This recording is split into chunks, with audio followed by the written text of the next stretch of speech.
I had to check myself because I'm like, dude, they were shooting bullets. They were shooting at us. And they were just ringing them out? They all, bro, like Call of Duty. I just told them, like, when I had my daughter, that was like me, like, realizing that it ain't easy. What are some of the players that you've like cut? Kyle Gordon, the left tackle, Braxton Jones. Tomorrow morning, I'm cutting up Greg Newsome. He plays for the Browns.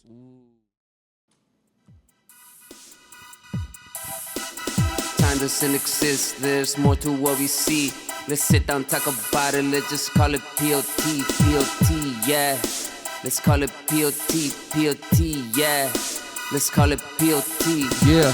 Pontification of Thought Podcast. Yo, what's up, P.O.T heads? I got another great episode for you guys. Today I got a business owner, entrepreneur in the house. I'm going to let him introduce himself real quick.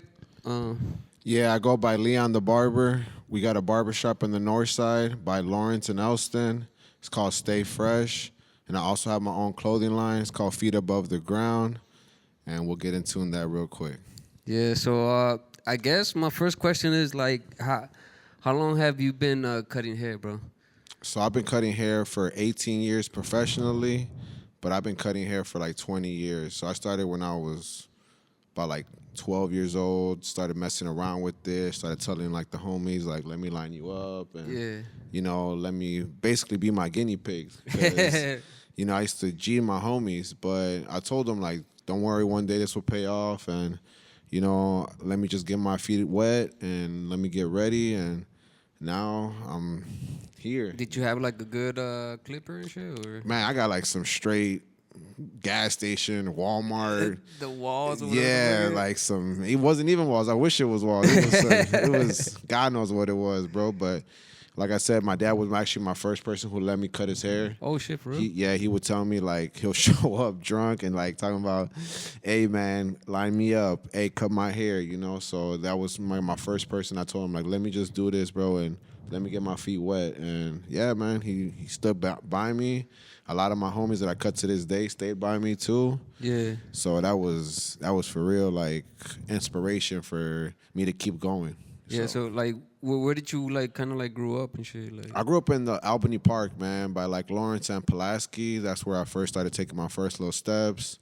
And then eventually, like, I went to like more towards Lawrence and Elston, then Foster and Cicero. And then from that point on, then it was like I could walk wherever I want. yeah, and you always wanted to cut hair, or you didn't even know why, like, you were doing it. You just like, fuck it. No, 100%. I knew I was gonna be a barber when I was 8 years old. When I first started, like, I lived across the street from the barber shop. Oh, so shit. I kind of knew, like, this was like a cool thing. Like, they have so much respect. People look at you in a different light. You know, they always ask you for stuff like, oh, you want something to eat? You want something to drink? Yeah. You know, anything, bro. Especially when they got like their own businesses, they always come through with whatever they got. If they own gas stations, they're always like, let me know if you want something, anything, bro. I got you. Right, because like barbershops are usually like a culture, bro. Like, you know what I'm saying? Like, yeah. a lot of people go there and like, that's where you find out the real shit, because everybody's like, you know, there's some barbershops where everybody's just like chill, or there's some the barbershops where the motherfuckers just letting you have it, you know. But either way, that environment, like of a good barbershop, they have their own fucking 100%. Yeah, that's how it really started for me, man. Just like seeing somebody else cut, kind of do their own thing, and I kind of looked at it like, man, like how much respect he had, how much people have so much love for dude, and that kind of was like a stepping stone. Was like, man, like if he could do it, why can't I do it? You know what I'm saying? Right. You know, why is he the only one? Like, nah, like, and that's why I tell every little kid too, like, you could do anything you want to do. Don't let nobody tell you can't. Don't let nobody tell you won't be able to do something. The reason why they say those things is because they could have done it in their lifetime. True. Yeah, so like a lot of people, they either don't want to dare, or they're just afraid to like fail and shit, and they don't want to, like, they don't go for whatever the fuck it is. I mean, whatever it is they're trying to pursue or whatever. No, for sure. A lot, I always tell my nephews and I always tell my nieces, do anything that comes to your heart. You know what I'm Yeah. saying? If you feel it in that moment, just do it. Right. Don't let nobody tell you to not do it. Don't let nobody like, I need somebody's approval to do something. Nah, man. You don't need no one's approval. All you need is God's approval. And True. God's always with you. So, boom. Right. Yeah, because if like wishing is one thing, you know what I'm saying. But if you don't put forth like the work and shit and, like, and all that, like, and that's what most people are afraid of, like that work. For sure. Because you know it's easy to see you and be like, oh look, how the fuck did he get a business? How the fuck? But like they don't see the hard work you put behind it. Like when did you like pretty much started taking it seriously as a barber? Like, Well, I started taking it really seriously when I want to say a year after college. So, you know, I went to community college. I did my thing, and it was cool. But like, I knew right then and there, like I was already cutting like a lot of people at the time, like a lot of my homies, dads. But my real big idea was when like my dad, my dad got hit by a bus, shit. and he got a lawyer because he knew he was gonna get paid. So when he got the lawyer to come to the house, and the lawyer was like, looked at my pops, and he was like, man, you got a fresh cut. Like, where do you get your hair cut at? And he was like, my son, he cuts in the basement. And I was like, shh. Like, I didn't even know it was gonna come like that. And the dude was like, come on, let me come cut the lawyer's hair. So I was like, all right, cool. So I'm in the basement. I got nervous because I'm like, kind of like, let's go. You're like on the spot, like yeah, right now. yeah, like do it now. So I was like, okay, cool. So I cut up homie, and he dude's from downtown. Like he got his hair cut at EYEQSOUL. Yeah. And if anybody knows EYEQSOUL, it's like a big salon, you know, like it's just status. Like you know? high class High shit. end. They're charging like $100 and something for a haircut. And I'm talking about like a basic Great Clips haircut. They're charging like $100 and something bucks. So I started cutting the lawyer up, and, you know, I'm cutting him up and blah, blah, blah. And, man, he's like, dude, you're amazing. Like, you're great with this. And I was like, I think I'm decent. But, you know, when, like I said, I finished the haircut, I showed him the mirror. I even told him, like, I got, like, a bathroom right there, bro. Go ahead, check it out. Like, give your honest opinion. And he came back out, bro, and that was the first time somebody gave me over $100 for a haircut. Oh shit. So he literally dropped the money on me, and I was like, man, this is way too much money, bro. And he was like, nah, because I'm paying more than this at EYEQSOUL, and you're really good. So I was like, damn. So that was kind of my wake-up call, like, I am this good. Like, I do got what it takes. Right. And that's crazy because you put in so many hours before that moment, bro. Like, so you were ready for that, like, you know. I was ready, but I didn't know that I was mentally ready for it because I was always like, I'm going to be amazing one day. I'm going to be really good. But I didn't know that I was going to be that good that early. You know, I was like, dang, like, I'm 21 years old. Like, I'm barely going to be 22. And, like, I'm getting people to, like, always hit me up at all peaks of time. I'm talking about they used to knock at my mom's door. I wasn't even at home sometimes. And my mom's calling me like, hey, man, there's a dude right here. And I'm like, what, Mom? I'm like, it's 12:30 at night. What do you mean somebody's there? Oh, somebody came to get a haircut. You know, I'm like, bro, pass him the phone and tell him, hey, bro, I cannot cut your hair right now, bro. It's 12:30 at night. You at my mama's house. Like, I'm outside, like I don't know if I was at a bar or I was at a barbecue or I was somewhere with like my homies. And I was like, there's no way that there's a dude at my crib right now, you know? That's crazy, bro. So, yeah. So, like I said, By the way, he hooked me up yesterday. I'm going to show you guys a little montage later on. For sure. But, yeah, man. And, like, the crazy thing is, like, knowing that early that you were going to do that and, like, the fact that you just kept with it. That's what makes fucking like makes it an artistry kind of like. No, 100%. I knew that I was gonna do it when I was super young, but I didn't know how far I was gonna be able to go with it. Right. I always thought like I'm just gonna be a local barber. I'm just gonna be a guy that cuts from 9 to 5 and, you know, does okay. You know what I'm saying? I never had plans for me to do all the things that I started to do. You know, like started cutting up college players. Started cutting up NFL players, started making appointments, started getting my own app so people could make their own appointments online. Right. Started doing cancellation fees, started doing everything, and I kind of motivated the barbershop behind me. Like a lot of guys were not making appointments.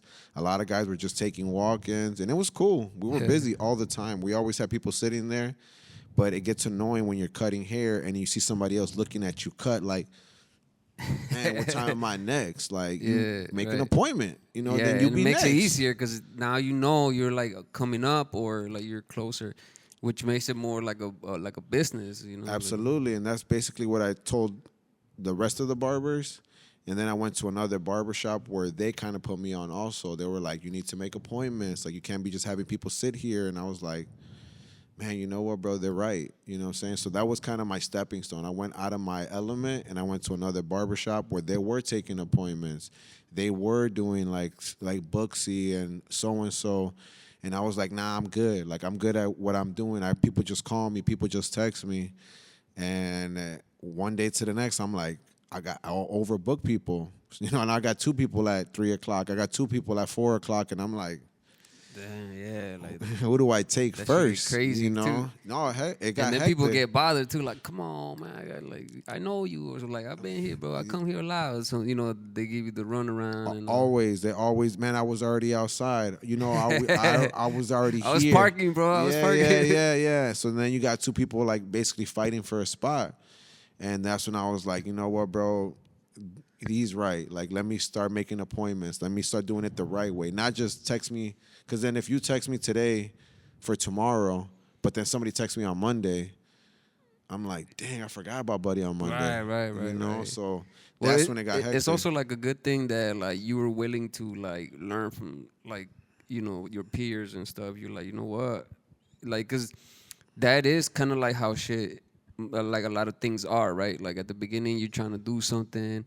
And then like you like, what am I doing wrong? And you don't see it because you know you're too close. And then next thing you know, like you got people like your peers and stuff, and you start seeing like little things that you learn from each other. No. So yeah, 100%. That's exactly what happened. I would always be like, y'all ain't doing this right, and they'll be like, no, you ain't doing it right because you got one dude coming in every hour. I got like 6 people waiting for me, and I'm like, you know how annoying that is? Like having that many people look at you cut. When you could just be like, chill. I got somebody. Now you could look at your own clock and be like, I got 20 minutes before my next dude walks in. Yeah. You know, I got 10 minutes before my next dude walks in. And then that 5-minute marker, buddy walks in and you be like, hey, bro, I'll be with you like in 5-10 minutes, bro. Oh, no, cool. Take your time, bro. I got you. All right, bet. And it's a lot easier like that. So now you don't have to stress yourself out. You don't have to worry about people waiting for you. Don't get me wrong. Once in a while you miss that. But once you've been doing it for so long, especially as long as I've been doing it, because I've been doing it for 18 years, you're like, bro, I'm not trying to have people just wait on me, bro. Make it more professional. Like, people want to come in.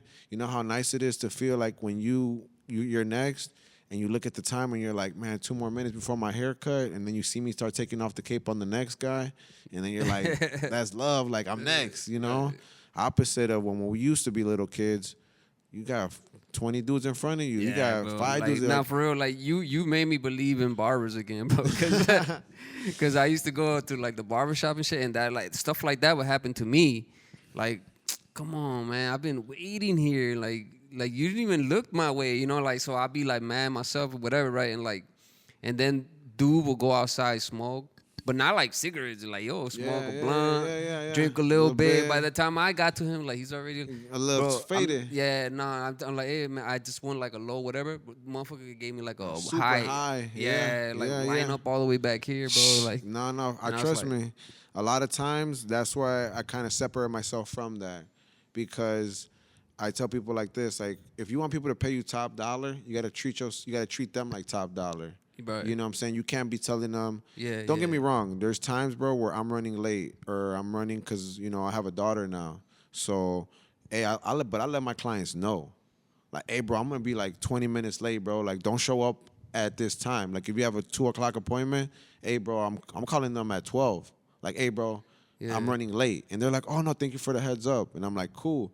But I also don't want to, like, do you like that. So I'll be like, hey, bro, that's on me, bro. Like, you know, and they'll be like, no, we good because blah, blah, blah, blah. Or, hey, man, if you need to reschedule, bro, don't worry about it. Like, let me know what time's better for you tomorrow morning. Like, I start work Monday through Friday at 10 a.m. I used to be 9 in the morning, but once I had my daughter, I got to make her my priority. But Yeah. on the weekends, like Saturday, bro, I start at 6 a.m., 7 a.m. And they're like, damn, why so early? I'm like, bro, I want you to feel comfortable. Like, if you got to go to work at 9, how could you come at 9?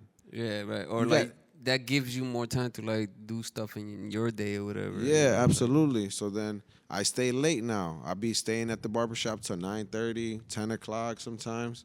Whatever makes the client more happy. Sometimes I'll be like straight up like, bro, I'm not going to stay there on Tuesday till 10 o'clock. Like, if I'm not busy, I'm not going to be there all day. I'll come at the time you want to book that appointment. You want to come at 7? Cool. I'm not going to be there all day. I'm going to go do things that I got to do. I got my clothing line. I got my daughter, bro. I got a wife. Right. I got to make sure that And they're that's good. another thing about like having like being like a business owner and stuff like that. Like you gotta be on it. It's not like you could like slack or like chill. whatever. Or that's why you're like, you know what? It's better if I make it more professional to make the time more adjustable to like not only me but the customer. No, yeah, 100%. Sometimes people hit me up and like they're like, hey, bro, I'm here. And I'm like, what you mean you here? It's 5 o'clock. You made your appointment at 7. Oh, I know, but I pulled up early. Okay, like you should have called me. You should have texted me. Hey, bro, you know what? Something got cleared up. I'm actually going to come in early. Now, let me look at my schedule and see if I got somebody. Because guess what? I got somebody now at 5 o'clock. I got somebody at 6 o'clock. You can't just pull up and be like, hey, bro, they let me out of work early. They didn't let me out of work early. You know what I'm saying? I got to take care of the people I got to take care of first. Right. Ah, bro, dang, well, I pulled up. You think you could just squeeze me in next? No, because you made your appointment at a certain time. So I'm going to take care of you at that time. Don't get me wrong. Like, if I'm running, like, if I don't got no appointments, then I'll hit you up the day before or that same day in the morning. Like, hey, bro, actually something just opened up at 4 o'clock. Do you mind coming in early? Oh, yeah, cool. I actually don't got to work today. All right, cool. Then if it works for you, it works for me. Sometimes they tell me, bro, I can't do that because I don't get out of work till 6 o'clock. That's why I booked a 7 o'clock appointment. I feel you, bro. I'm just calling you to let you know that something opened up and maybe you want to take that slot. You don't have to, bro. Cool, I'll still see you at 7. Right. But that's what I'm saying. Is that hard work, but which leads you into like opportunities that like come within your life, right? Because like the fact that you've been so professional at it, like has got you in a path where like you've got to like do fucking meet people that like most people don't meet. Mm-hmm. You know what I'm saying? So like, what would you say got you like on that path? Like, Honestly, when, like I said, I started working at another barbershop where they were doing appointments, they were a little bit more professional. They were actually, one of the barbers, one of my coworkers was actually cutting up NFL players himself. oh shit. So when I seen him do it, it was kind of eye-opener for myself. Like, man, bro, like, if he could do it, why not me? Like, I don't think that I'm better than him. I don't think that he was better than me or nothing like that. Right. But I just seen him do Like something. motivation. Yeah, it was more like motivation. Like, bro, like, I chill with this dude all the time. Like, we play video games, we chill, we go out to eat. Like, ain't nothing really separating me from him. The only thing that I have over a lot of people is my tongue. Yeah. So I'm able to talk to anybody about anything. So I make people feel real comfortable, and I let them know, like, what you like. Do you like comics? Because I love comic books. Oh, do you like movies? I'm a movie head, bro. That's what I do. Well, what's your favorite comedy, dog? Man, we just talking about that today. Anything with Adam Sandler. So Oh yeah, Adam Sandler. Adam Sandler to me is like one of the funniest. Anything with Will Ferrell. Should I go back to fucking Don't Be a Menace? Don't Be a Menace. Fire. Friday. Friday. Yeah, But yeah, like anything with comedy, bro, 100%. Anything with action. I'm more like into reality, like things that happen for real, like so based on true events. right. Like Goodfellas, Casino, Green Book. That's a Casino's dope. Bro. Yeah, Casino's fire. That actually one of the guys that I grew up with, his uncles that got killed with the bats. That's what his real uncles. Oh shit. Yeah, like so when we were growing up, like when we couldn't talk about that movie like that around him, especially because he'll get all like tight, where like we gotta talk Like, about yeah. that outside of when we see him, you know. Yeah. So 100% that one. But a movie that I really like, man, is called Green Book, and it's based on a guy who was a pianist, which is a piano player, and he drove around the South when, like, in the 1940s or the 1950s, and he was driven by an Italian guy who was like, basically, he was in the mob. And I don't want to ruin for no one that didn't see it, but I'm gonna check it out. Yeah, it's a great movie. Yeah, anything with based on true events. Shawshank Redemption. Yeah. That's like one of my all-time Yeah, favorites. that movie's fucking dope. Too. Yeah, it's crazy what happened to Buddy. And the same thing based on true events. So mainly true events are like my top things I love to watch, but I love anything with like Marvel, anything with DC. Oh, like the new shit? Yeah. To me, like, I like the animated stuff more on DC, but as far as like right now, like Marvel is, it's good too. But I like a lot of different things. I like every genre. Like, I don't really have like I said, I romantic comedies to basically anything, bro. Like, you name it, bro. I probably watched it. You know? So basically, that's how I make clients feel real comfortable. Like, you want to talk about sports? Bro, I cut up NFL players, so let's talk about sports. You want to talk about basketball? Psh, I play basketball every day, so I'm down to talk about that. Talk about soccer? I've been playing soccer since I was a little kid. So, Oh, yeah? Yeah, that was my first sport that I picked up, and then I ventured to football, then basketball, then baseball. Basically anything, any sport, I'm okay with. You know what I mean? Right. So that's why, like, That's all we really had, like, growing up, man. Yeah. Like, you either joined the team or you were gonna join a gang or some shit. You know, big like, facts too. Like, that was the reason why my life was so successful. Also, was because I was always in sports, and all my homies that banged, same thing. They'll be like, Leon, go play football, bro. Like, go do good in school, bro. Like, do your thing, bro. Like, don't be trying to chill with us because we bad, you know. What position did you play? You said. I played free safety, strong safety, corner, a little bit of receiver, a little bit of everything, actually. My freshman year, I played running back, so I did a little bit of everything. Oh, okay. Yeah. So that's how you were connected to the players for. Yeah. A lot of the players, they backgrounds, you know.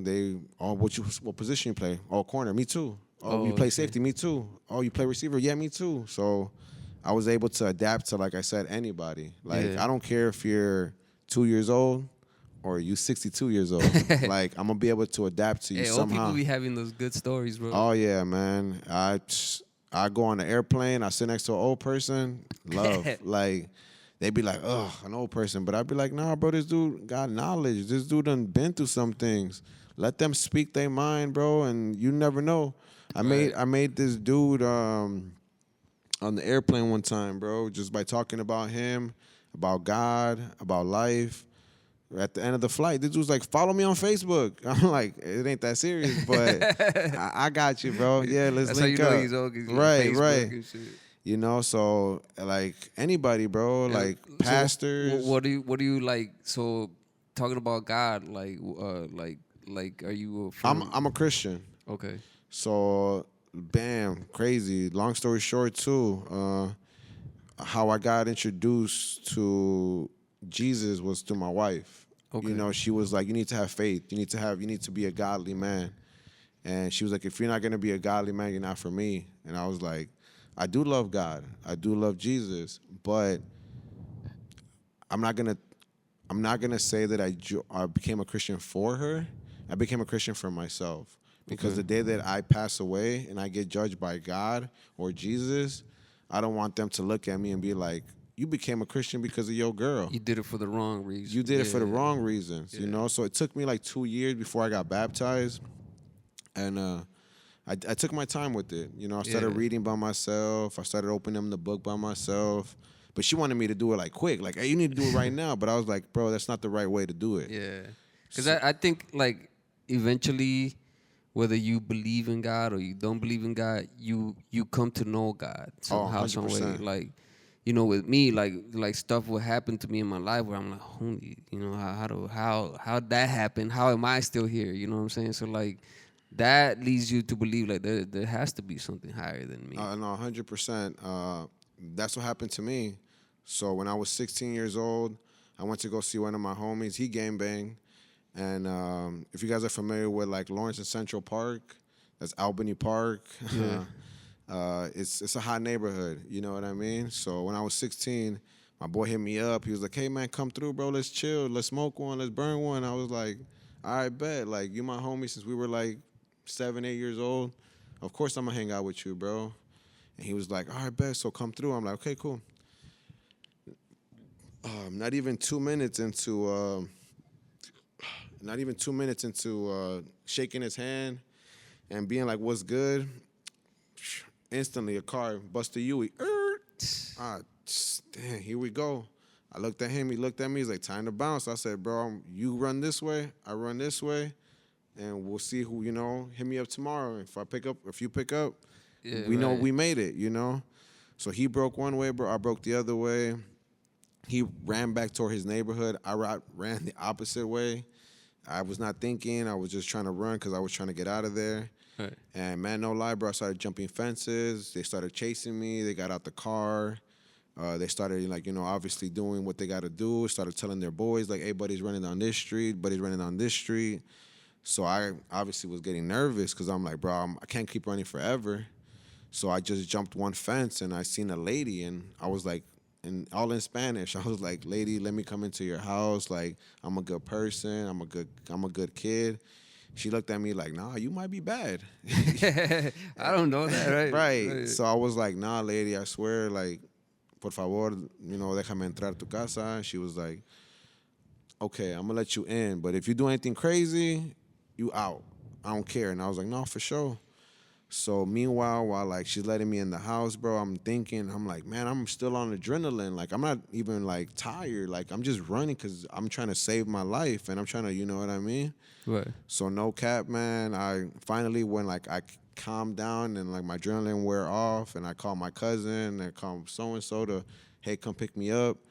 I had to check myself because I'm like, dude, they were shooting bullets. They were shooting at us. Damn, Like, they were just ringing them out. they all, bro, like Call of Duty. You know, That's crazy, bro. Like, yeah. So when that happened, I had to check myself, bro. And sure enough, man, I checked.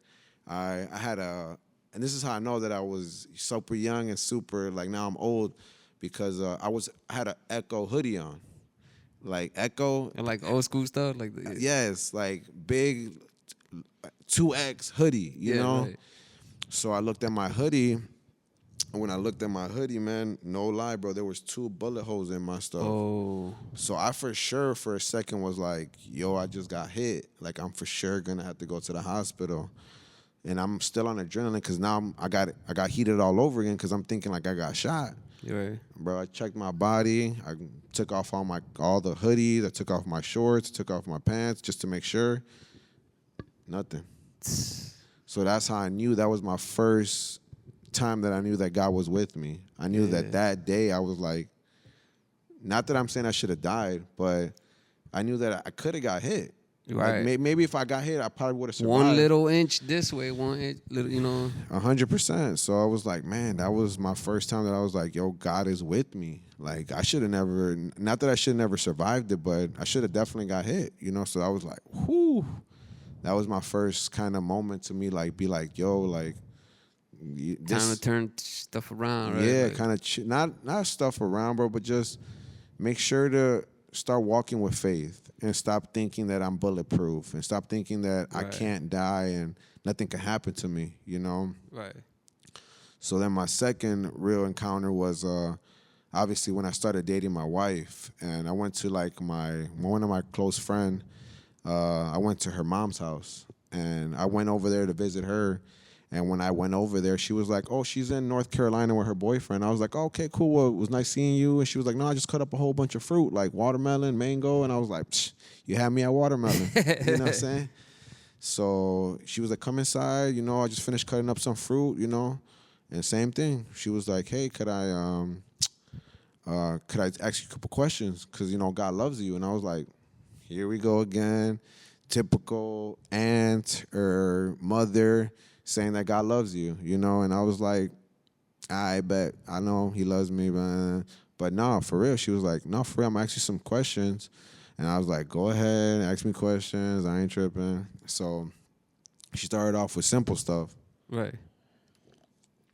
she was like, what kind of job do you have? You know, do you like your job? And I was like, I love my job. Like, I'm a barber. I work with like other barbers, and they're all cool. They all respect me. I respect them. She's like, do you have a good family? And I was like, yeah, I got a real good family. I got my mama, my dad. I got 3 sisters. Like, you know, we all get along. We all talk all the time. And this one, she got real serious, and she was like, do you have any friends that are dead? And I was like, dang, like, how we go from there? Right, you know? right. Like, So then she told me, she's like, do you have any friends that are dead? And I was like, I actually do. I have a homie that, you know, he passed away. She's like, do you have any friends that their brothers or sisters are dead? I'm like, yeah, I do. One of my boys, his little brother got killed, you know? She's like, do you have any friends that are in jail? And I was like, yes, I got friends that are in jail. And she looked at me, she said, do you have any friends that are drug dealers? And I was like, yeah, like most of them are, you know, most of my homies were drug dealers at the time. And she was like, do you have any friends that have baby mamas? And I was like, damn, like, I definitely do. You know what I'm saying? So she was like, do you have any friends that have any diseases? And I was like, what you mean? And she was like, AIDS, herpes, blah, blah, blah, blah. And I was like, honestly, I don't even know. But I'm pretty sure some of my boys definitely caught some shit because they definitely mess with some chicks that definitely had something. True. So then she was like, have you ever had anybody tell you that they were pregnant by your baby? And I was like, thankfully not. You know what I'm saying? She's like, do you have any friends that, you know, girls that you slept with that were like, I got something, you probably get yourself checked out? And I was like, damn, like, I have had girls tell me to get myself checked out, and thank God I never had nothing. So then she was like, she looked at me up and down, and she was like, so what makes you not think that God loves you? If you have every friend that you just told me, they have that. They have baby mamas that they don't want to be with. You got friends that are in jail. You got friends that are dead. You got friends that have diseases. You have friends that mess with the wrong girls, and now you mess with them girls, and how come that didn't happen to you? You slept with a girl, your homie slept with the same girl, he got her pregnant. You slept with a girl, your homie slept with that girl, and your friend got a disease. So how could you sit here and say that you good, that God doesn't love you? So I was like, yo, like, she got deep. And I was like respectfully, I was like, yeah, like, low-key, you're making sense. Like, you are correct. You know, you are right. And that was the first time in my life that I basically literally opened up my eyes and gave my life to the Lord, because I was like, I shouldn't be alive, because I definitely got shot at. Right. I should have a kid somewhere out here, but I don't. You know, I should be locked up, but I didn't. Because there was plenty of times where my homies got locked up and I was supposed to hang out with them bad boys, and they went and I didn't. You know what I'm saying? Some girl called me. My mama told me, hey, stay home tonight. Don't go out and just chill with the family. And I was like, nah, I'm finna go out. Right. And then my cousin comes home, and I'm like, I haven't seen my cousin in like 6-7 months. He moved to the south side, so I'm like, I'm F my homies. I'm finna chill with my cousin. Right. And the same thing, another time, hey, my homies are gonna come through. We about to go roll up a couple apes and blah, blah, blah. Yeah, hit me up. I'm down. I'm at y'all boys. And then a shorty hits me up talking about, hey, I'm gonna come to your crib. Now I don't come over to the crib because I'm going out with my homies. She still come through. What am I supposed to? Now she's coming to the crib. Right, now you can't go. So I can't even go because now my homies are like, man. I'm like, man, bro, respectfully, bro, I'm going to hang out with the shorty. I'm finna chill. I bet. And then they get locked up. Go to 26th Street. Damn. So how could I sit here and say that God does not love me?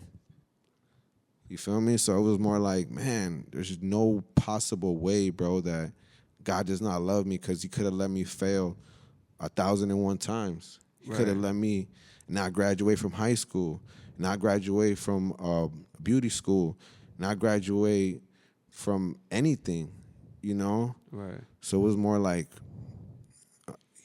yes. Yeah, well, like, sometimes with life, like, you either learn the good way or you learn the bad way. And some people don't even learn. Yeah. Like stuff keeps happening. They're like, nah, I'm gonna keep doing my thing, you know. And they get stuck in their ways, you know. And like to have that one, like 2020, to see like, you know what, I'm getting shown this for a reason. This is for some type of reason, you know. Like Yeah, for sure. like especially like me, I grew up with no dad, you know. Like I don't know how like Feels right. you know, like so like I don't know how you had your father, but like matter of fact, like what would you change from your life if you would to change something? If like or would you just leave it all the same? Like I would leave everything the same because so growing up, my pops was an alcoholic. Like my dad got locked up for DUIs. My dad had a troubled childhood. His youngest brother got stabbed to death when he was 15. My uncle, he OD'd at the crib. So yeah, it was tough, 100%. Like my dad's childhood is not okay. So when he was drinking all the time, I've been walking into bars when I was 7 to 8 years old to tell my dad, let's go to the crib. He'll be like, nah.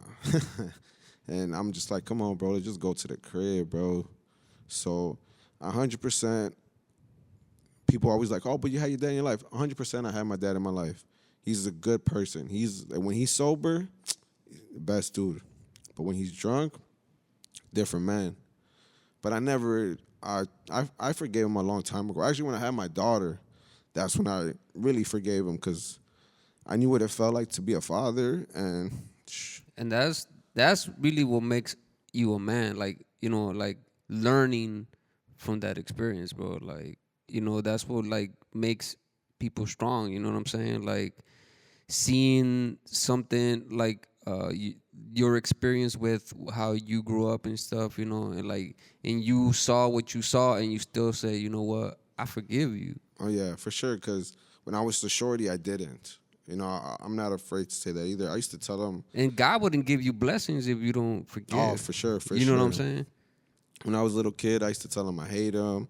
You ain't shit. You know what I'm saying? And all types of stuff. Like I started paying like my mom's rent, and it was cool because I could say shit like that. You know, like I took care of my mom, I took care of my sisters. That's dope. But when he was on his, you know, lowest and getting all messed up all the time, I would just be like, G, just come to the crib. And he'll be like, nah, bro, blah, blah, blah, blah. But I just told him, like, when I had my daughter, that was, like, me, like, realizing that it ain't easy. You know, he had to go through his own tribulations, and I learned, you know? Right. So it was cool, man. But like I said, I love my pops. He's That's dope, bro. Because that made you into the person you are now. You know what I'm saying? Mm-hmm.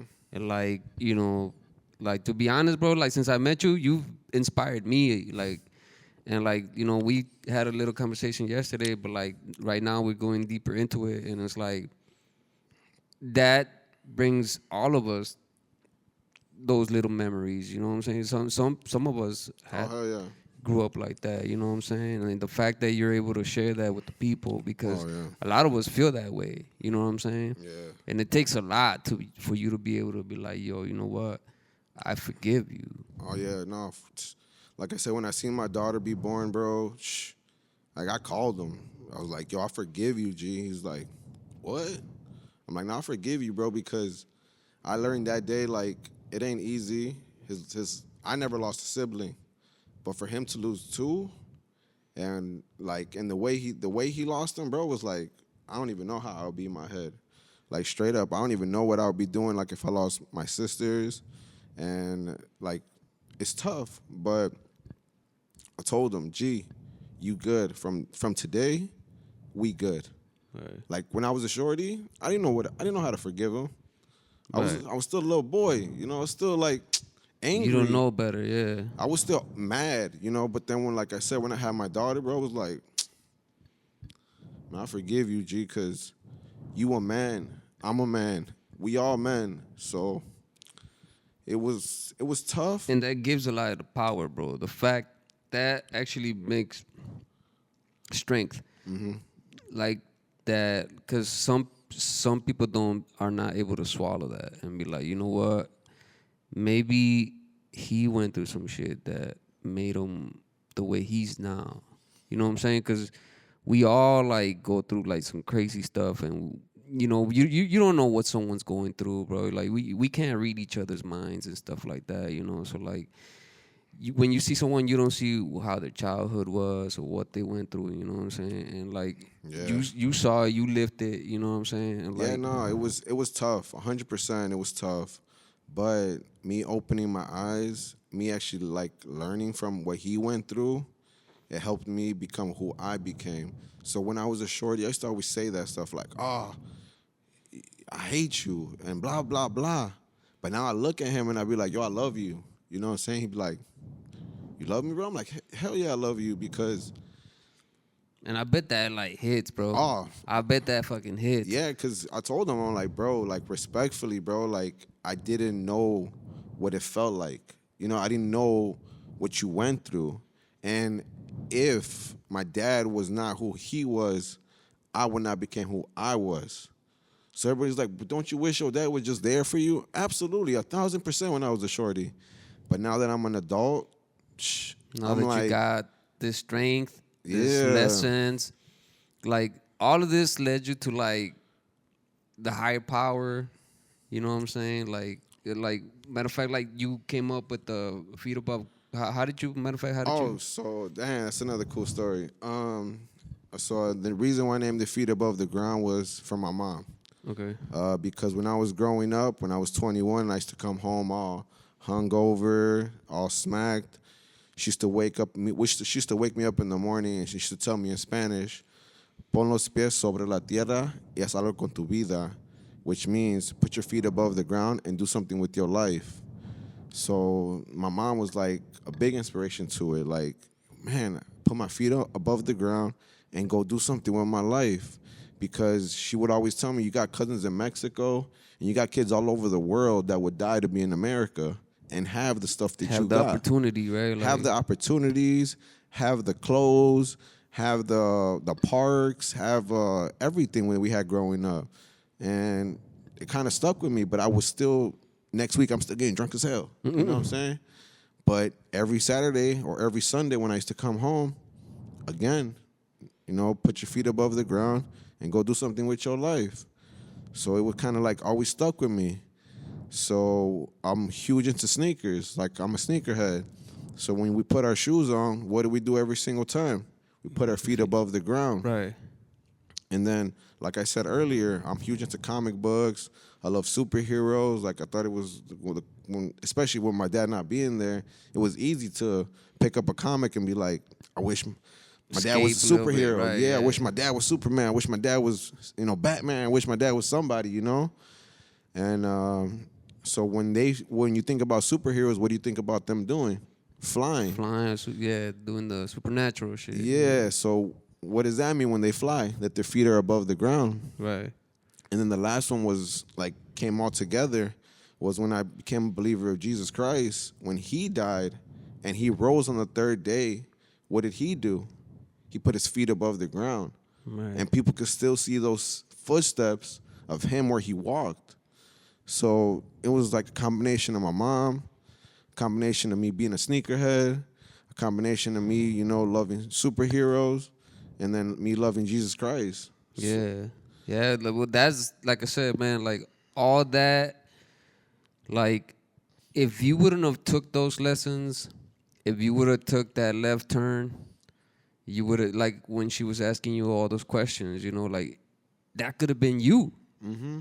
Either of those questions, you could have been like, oh, damn. You know what I'm saying? Yeah. So, like, the fact that you were able to, like, maneuver yourself through this life and this and that and like, think your mom that, like, she gave you something that stuck in your head, and then you saw the lessons from from learning, coming up with your father, whatever, this and that, and like all that is leading you to like higher things, you know, where like like cause like the cool like the like when you were telling me about like man, bro, I'm cutting like people's like the Chicago Bears players and this and that, like who what are some of the players that you've like cut? Kyle Gordon, the left tackle, Braxton Jones. Tomorrow morning, I'm cutting up Greg Newsome. He plays for the Browns. Ooh. I cut up my boy Brandon Joseph. He plays for Detroit. What's it called? The running back for Detroit also. He played for the Bears. David Montgomery. My other boy, he plays for Tampa Bay. He actually won a Super Bowl with the Rams. His name is Ernest Brown V.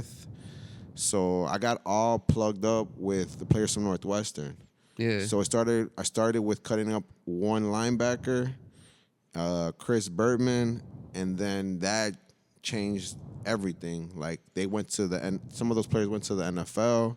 They tell their other buddies. They tell other players.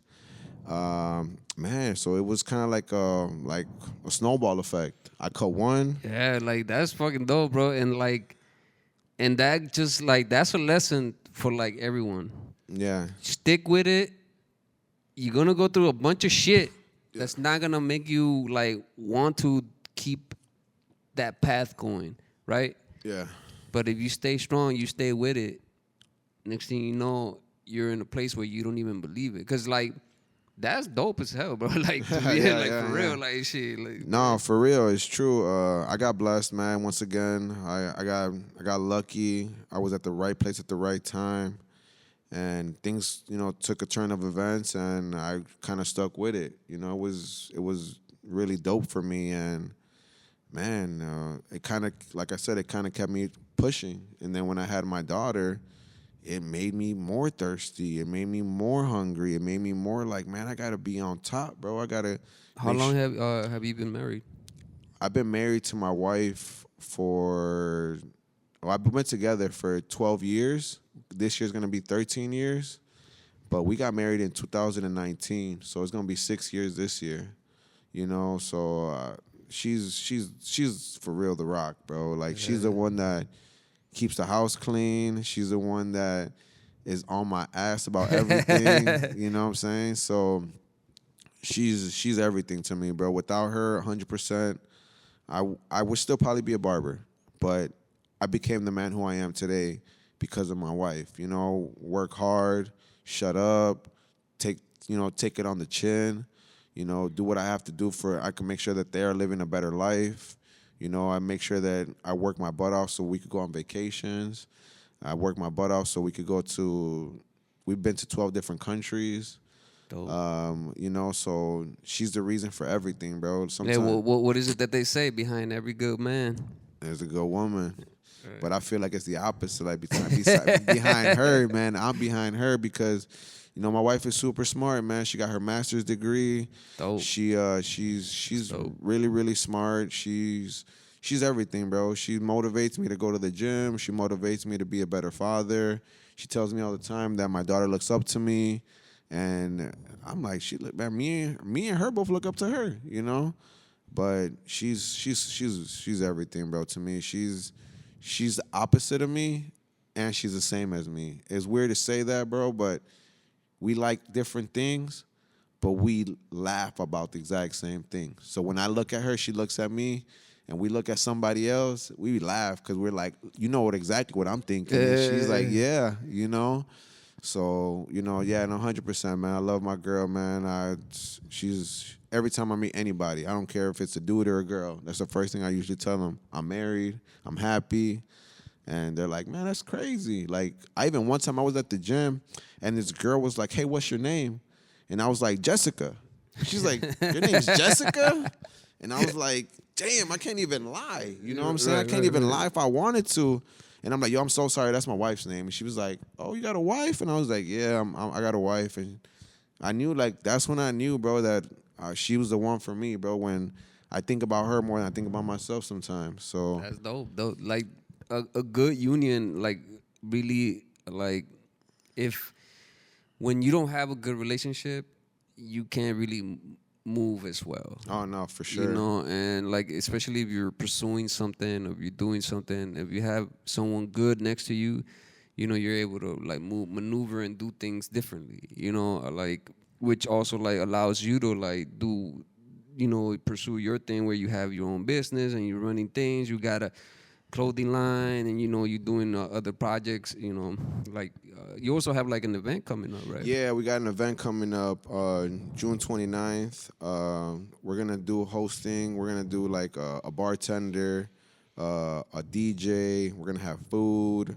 We're going to have like cornhole bags, Connect 4, Nintendo Switch. Oh shit! Yeah, What we're gonna, games? Anything. Mario Kart. Anybody want to get the smoke? Come through. Damn. They gonna get they smoke. Smash Bros. All of that. You know what I'm saying? So yeah, we're gonna host an event, bro. Basically, to do the clothing line, we're gonna be doing like with any purchase of any merch, which is shirts, hoodies, socks. You get free food. You know what I'm saying? You're gonna get a free drink. Oh, that's dope. Yeah. So we're not getting people drunk. We're getting people, you know what I'm saying? We're getting them a drink. You know what I'm saying? We're going to have coffee. Just chill. Like it's like a family vibe. You know what I'm saying? Right. So people can come through. People are going to be like, oh, could I keep drinking? No. Could I bring my own case? No. Just enjoy your drink, network, talk to other people that are going to be there.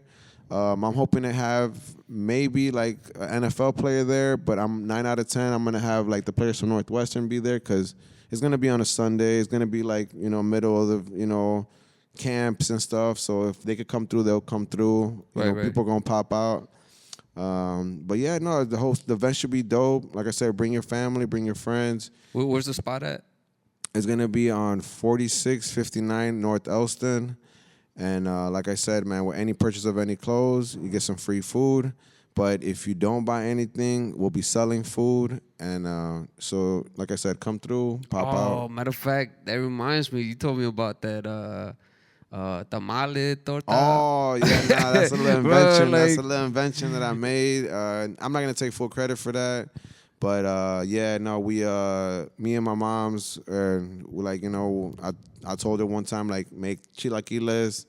And then grab a tamal, and then put the tamal in a bolillo, and then you make a torta and a tamal, and then chilaquiles, and then you go crazy. I'm actually thinking about popping out with that one day too, just to see how successful that could be.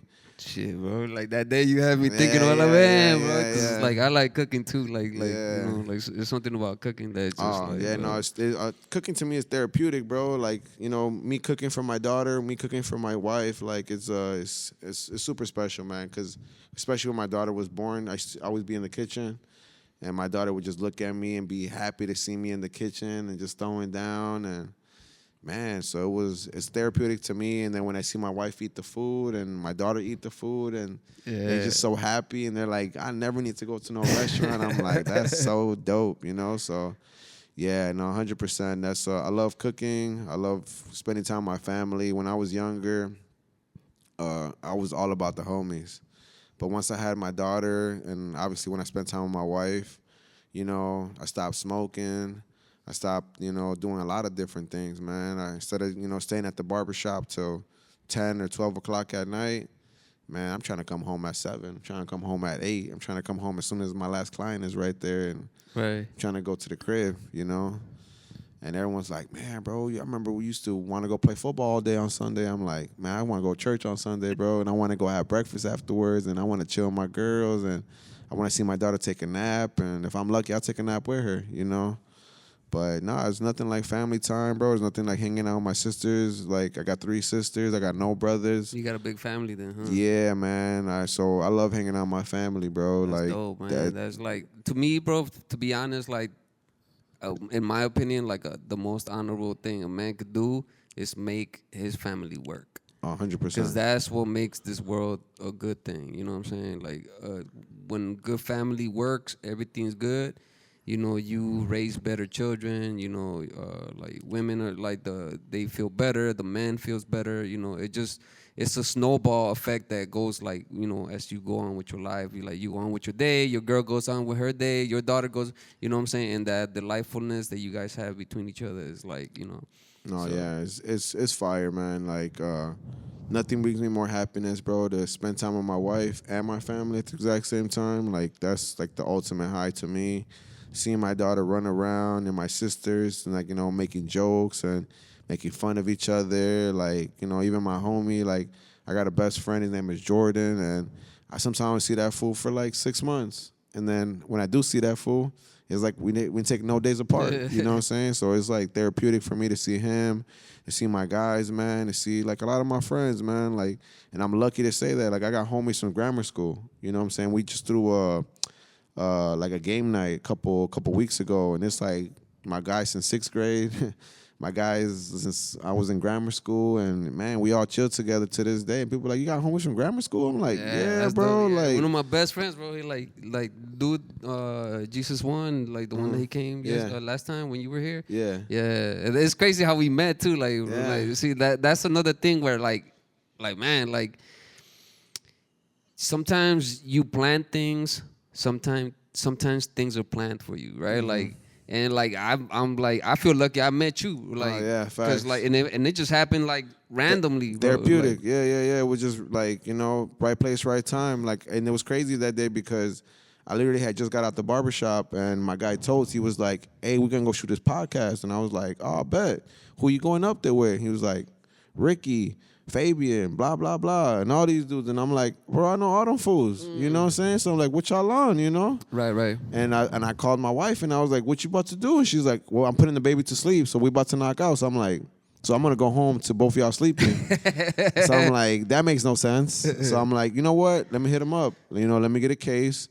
Let me slide over, you know. And I ended up, I think I only got 2-3 beers that day. And then I came over here.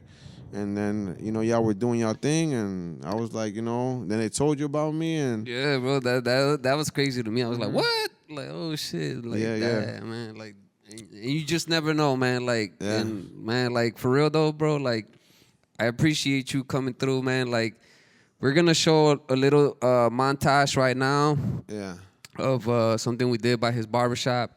You guys got to check out his barbershop, man. He's a master with the clippers, man. So check this little montage real quick. Yo, what's up, everybody? My name is Leon the Barber. We got a barbershop called Stay Fresh, 4659 North Elston. I also have my own clothing lines called Feet Above the Ground. I'm always rocking my own stuff. I've been cutting hair for 18 years. I started cutting up in the last 7 years. Started cutting up the Northwestern football team. And in the last 3 years, I've been cutting up NFL players. So Bears, Detroit, Tampa Bay, the Rams, Cleveland, the Browns players. So I'm grateful, I'm thankful, and everything I give to is to God. Come through to the barbershop at 4659 North Elston. It's called Stay Fresh. And you always gotta stay fresh. Yeah, so there it is, man. And so we're about to like you know, call it a day, but like before, like, you know, after now that we showed the montage, they usually do a freestyle to end the podcast. So I'm gonna do a little quick freestyle, and we'll end it like that. You know what I'm saying? For sure. Yeah. By the way, go check them out, man. Go check out the spot. Where's it at? Where could they get where could they book you? On Booksy, I go by Leon the Barber, LeonThe, Barber, all one word. And then the barbershop is on 4659 North Elston. Yeah. Check it out. Yeah. You know me, I could rap for eons. Right now I'm chilling with my boy Leon. About to drop these lines and leave a crease on. Oh, you want more flavor? Let me put the bacon grease on. Cause yeah, we don't care. Haters, we cut them off like hair. My boy knows monsters like the Chicago Bears. When my lines go off their head like a plane leaving no hair. Yo, check out us cause we too fresh. Do this, man, cause you know you can't test. They tell me I don't even mess around, cause I keep my feet above the ground. Every day I do it. I never run out of fluids. They told me, are you gonna stop? I say, nah. You gonna keep going? Give them the nod. Man, I'm electrifying like a lightning rod. So thank you for being here. Thank y'all for tuning in. Matter of fact, thank God. Yeah. Peace out, y'all. Thank you, man. Thank you so much for being here, bro. For sure. Appreciate it, man. Hell yeah.